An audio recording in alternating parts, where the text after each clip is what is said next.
J'ai réalisé ma thèse à l'université de Grenoble-Alpes sur la conception, la synthèse et l'évaluation biologique de nouveaux inhibiteurs du transporteur BCRP.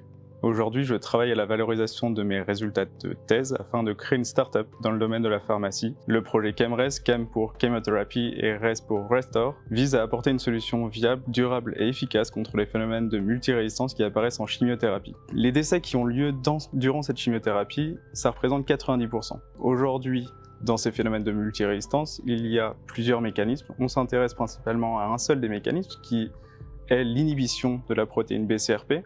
Partant de ce constat, on s'est donné l'idée qu'il fallait développer une nouvelle stratégie thérapeutique qui pourrait utiliser l'inhibition de BCRP en combinaison avec une chimiothérapie afin justement de contrer ces phénomènes de multirésistance. Les bénéfices du projet ChemRes sont la diminution des effets secondaires et ou indésirables chez le patient, la diminution des coûts et de la durée du traitement de la chimiothérapie, et enfin, ça permet aussi d'augmenter les chances de rémission du patient. Au cours de ma thèse, on a obtenu de très bons résultats biologiques. En voyant ces résultats biologiques, je me suis intéressé à l'entrepreneuriat et à la valorisation qu'il pouvait avoir dans le domaine pharmaceutique, dans le domaine applicatif. J'ai participé au challenge Out of the Lab de la Saatlik-SEM Grenoble-Alpes, qui m'a permis d'avoir un accompagnement personnalisé et d'avoir des premiers fonds.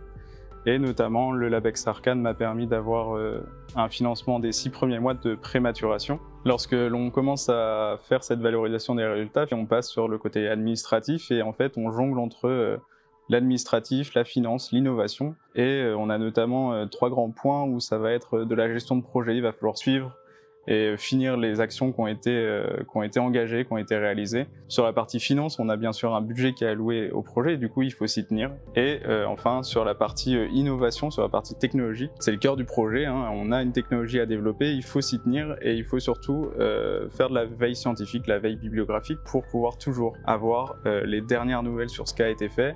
Et il faut aussi garder un œil sur ses concurrents directs, qui sont aussi des bons indicateurs sur le projet.